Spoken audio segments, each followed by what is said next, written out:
দেখেন, বাংলাদেশে এবং সারা পৃথিবীতেই ডাক্তার দুই ধরনের রয়েছেন।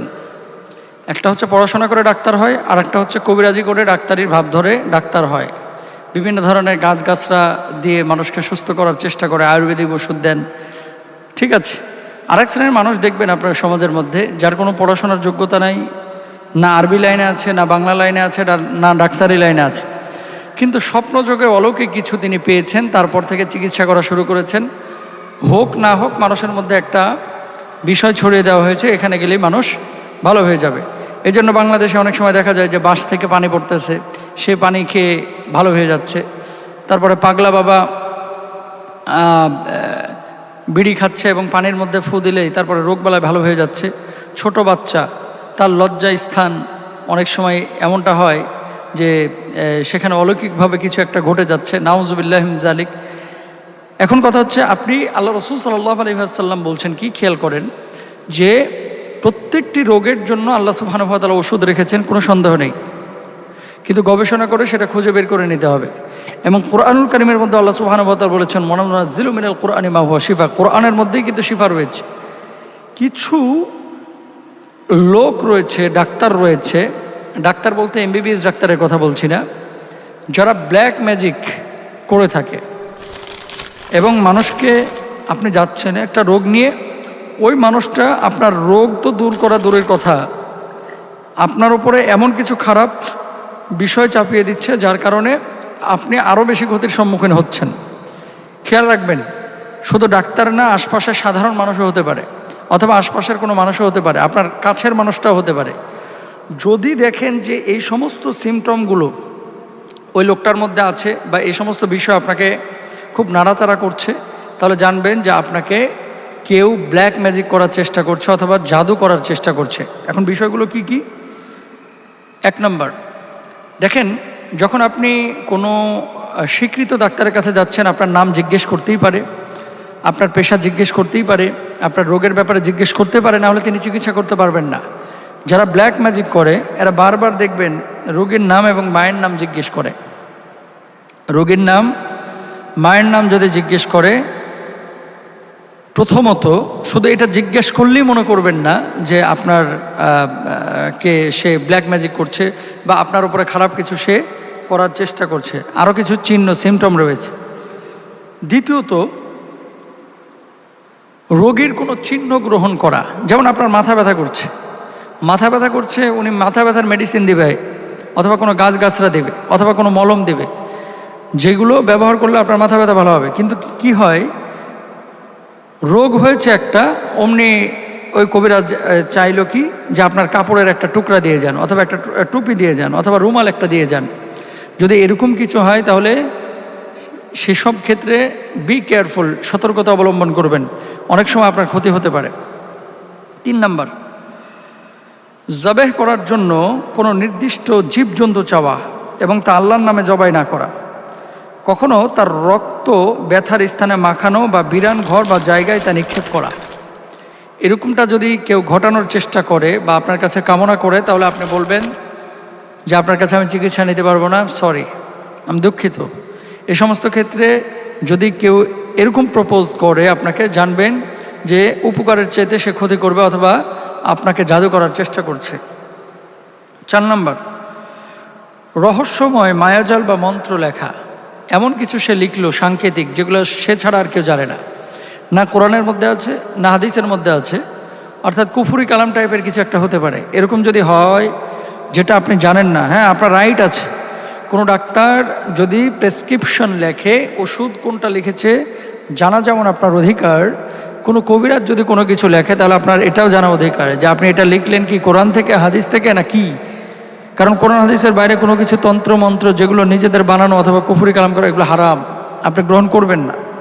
তাহলে আপনার রহস্যময় মায়াজাল বা মন্ত্র এরকম যদি কিছু লেখে যেগুলো কোরআন হাদিসের মধ্যে নেই, তাহলে আপনি জেনে নেবেন যে লোকটি আপনার ওপরে হয়তোবা কোনো কিছু আসর করতে যাচ্ছে বা আপনাকে জাদু করতে যাচ্ছে।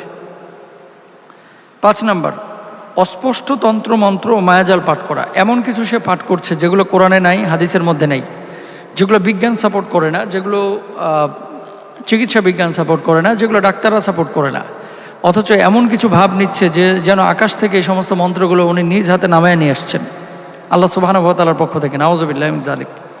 এরকম একটা ভাবসাব যদি এমনটা হয় তাহলে জানবেন যে লোকটা জাদুকর, এবং এরা ব্ল্যাক ম্যাজিক করে, মানুষের ভালোর চাইতে এরা ক্ষতি বেশি করে, অথবা একজনের সাময়িক উপকার করে অন্যজনকে একেবারে বিধ্বস্ত করে দেয়।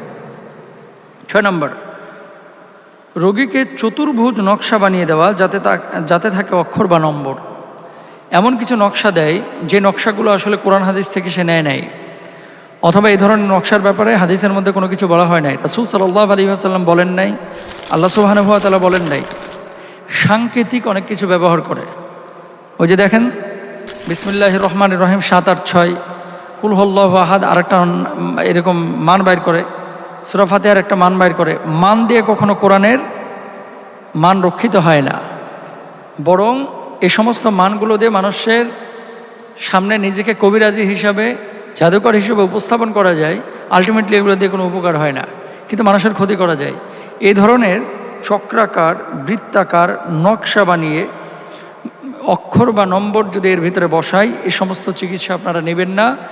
জেনে রাখবেন, এরকম যদি কেউ আপনার ব্যাপারে করে তাহলে হয়তো বা লোকটা আপনার জাদু করছে ধরে নিতে পারেন, কারণ এগুলো কোরআন হাদিসে কোথাও নেই। যে লোকটা আপনাকে এরকম কিছু দিতে পারে সেই লোকটা অন্যকে আরও দিয়েছে। এবং ওই যে অনেকে বলে যে বান মেরেছে, শুধু ক্ষতি হয়ে যাচ্ছে, ডাক্তার রোগ ধরতে পারছে না, এই সমস্ত মাধ্যমে কিন্তু কুফরি কালামগুলো এই সমস্ত জাদুকররা করে থাকেন। তারপরে 7 নম্বরে, রোগীকে এক নির্ধারিত সময় এক কক্ষে, যাতে আলো প্রবেশ করে না, লোকদের অন্তরালে থাকার নির্দেশ দেওয়া। রোগীকে বলল যে আপনি এই বিকালের এই সময়টাই, সূর্য অস্তমিত হওয়ার 1 ঘন্টা আগে থেকে আপনি এখানে দরজা লাগায় বসে থাকবেন, তাহলে আপনার রোগ ভালো হয়ে যাবে। দেখেন, এটা বিজ্ঞান সাপোর্ট করবে না, কোরআন হাদিসে তো নাই, তাহলে আপনি কি হিসেবে বললেন? ডাল মে কুচ কালা হ্যায়। এবং বর্তমান সময়ে কিন্তু আরেকটা প্রবলেম দেখা যাচ্ছে, অনেক এরকম ফকির ফাকরা যারা নিজেদেরকে বড় কবিরাজ হিসাবে উপস্থাপন করেন।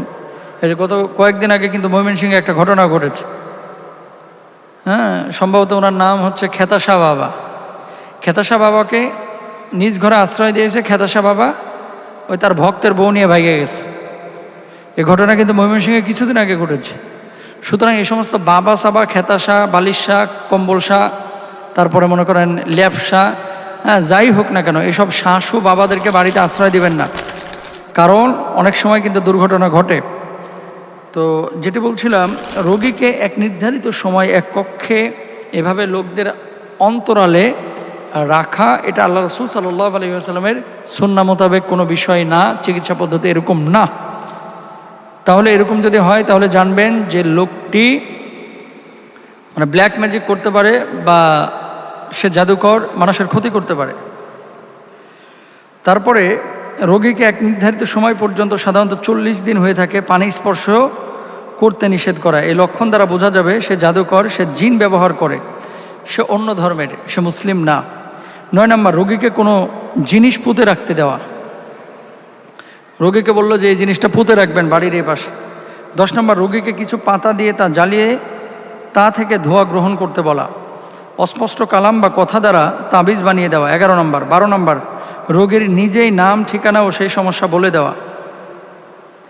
ছিন্ন ছিন্ন অক্ষর লিখে রোগীকে নকশা বা তাবিজ বানিয়ে দেওয়া, বা কোনো সাদা পাথরে লিখে দেওয়া, বা তা ধুয়ে পানি পান করতে বলা।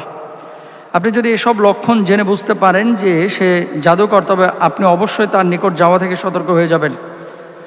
না হলে আপনার প্রতি নবীজি সাল্লাল্লাহু আলাইহি ওয়াসাল্লামের সেই বাণী প্রযোজ্য হবে, কি মান আতা কাহিনান, যে ব্যক্তি গণকের নিকটে এসে সে যা বলল তা বিশ্বাস করল, সে অবশ্যই মুহাম্মদুর রাসূলুল্লাহ সাল্লাল্লাহু আলাইহি ওয়াসাল্লামের প্রতি যা অবতীর্ণ করা হয়েছে তা অস্বীকার করল। আল্লাহ রাসূল সাল্লাল্লাহু আলাইহি ওয়াসাল্লাম বলেছেন। সুতরাং আপনারা কবিরাজের কাছে যাবেন, ডাক্তারের কাছে যাবেন, অবশ্যই সে পড়াশোনা করেছে কিনা, সে বিশুদ্ধ কোরআন তেলাওয়াত করতে পারে কিনা, হাদিসের যথেষ্ট জ্ঞান আছে কিনা, কোরআনের জ্ঞান আছে কিনা, অথবা MBBS ডাক্তার হলে তার এডুকেশন ব্যাকগ্রাউন্ডটা কি, সে আসলে পড়াশোনা করেছে কিনা, তার সার্টিফিকেট আছে কিনা, নাকি শুধুমাত্র সে ডাক্তার লিখে, আসলে সার্টিফিকেট সনদ নেই। যেমনইভাবে একটা হাতুড়ে ডাক্তার অথবা অভিজ্ঞতা ছাড়া একজন ডাক্তার মানুষের জীবনের জন্য হুমকি স্বরূপ। কবিরাজি যারা করবে, কোরআন হাদিসের জ্ঞান ছাড়া এই ধরনের কবিরাজি করা, জাদু করা, এগুলো সম্পূর্ণরূপে নিষিদ্ধ। আর জাদু যারা করে তারা হারাম কাজ করে, এরা আল্লাহ রসুল সাল্লাল্লাহু আলাইহি ওয়াসাল্লামের উম্মত না, এরা আল্লাহকেই যেন অবিশ্বাস করে, এরা কাফেরের কাতারে পড়ে। আল্লাহ তাআলা এদেরকে হেদায়েত দান করুক, আমাদেরকে বোঝার তৌফিক দান করুন, আমিন। আসসালামু